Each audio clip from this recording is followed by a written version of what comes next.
Pourquoi les femmes restent dans des relations toxiques? C'est la mémoire du cœur, des cellules du corps, c'est la mémoire du manque. Et ce n'est pas l'amour qui retient les femmes dans des relations toxiques, c'est la mémoire émotionnelle du manque, cette mémoire-là qui s'est inscrite très très tôt dans la vie. Beaucoup de femmes ont grandi en apprenant à aimer, en espérant, pas en recevant. Leur système nerveux s'est habitué à être en attente, à l'instabilité, aux miettes. Alors, quand un partenaire toxique alterne affection et retrait, leur corps reconnaît ce schéma comme normal, parce que forcément, à un moment donné, elles vont être dans le manque. Et rester dans cette relation, ce n'est pas un choix conscient, c'est une empreinte émotionnelle qui dit « si je fais assez d'efforts, je serai aimée ». C'est la même chose que lorsque j'étais petite, je croyais que je devais faire des efforts, être comme il faut pour être aimée. Les femmes ne restent pas parce qu'elles manquent de force. La force, elles l'ont construite à force de tenir justement dans le manque.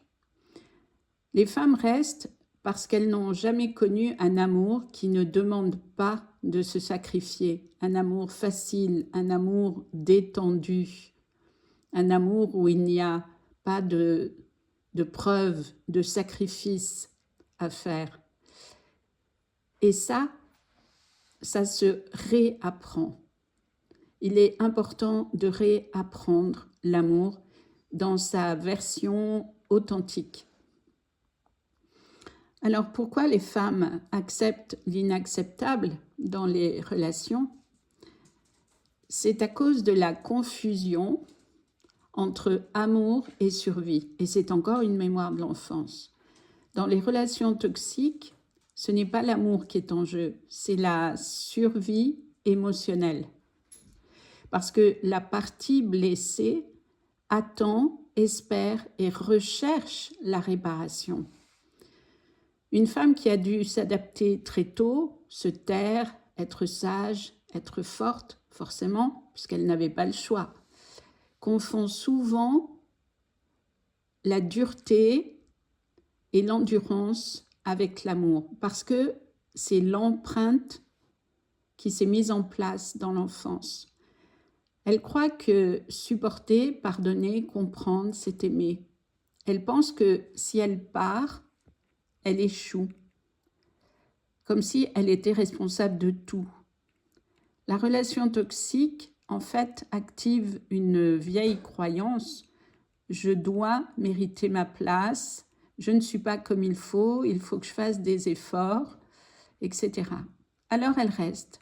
Non, non pas par faiblesse, mais par loyauté à un ancien mode de survie qui lui a permis de survivre malgré tous les manques et la frustration. Sortir d'une relation toxique, ce n'est pas quitter quelqu'un. C'est un début, c'est sûr.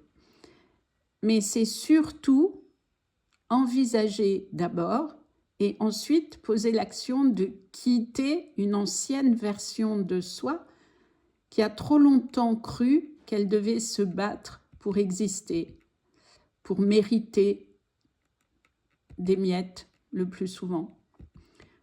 Et pourquoi parfois les femmes reviennent? C'est à cause de l'illusion de la réparation.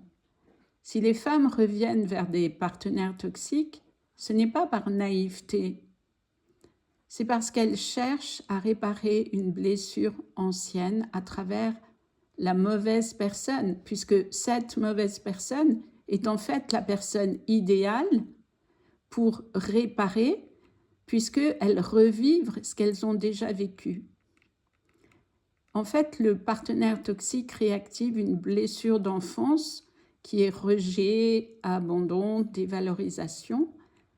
Et l'inconscient se dit, si j'arrive à être aimée par lui, je vais réparer le manque de mon cœur.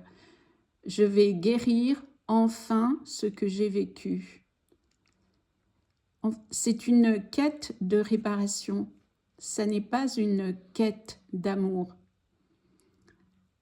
Parce que l'amour, ça n'est pas les montagnes russes.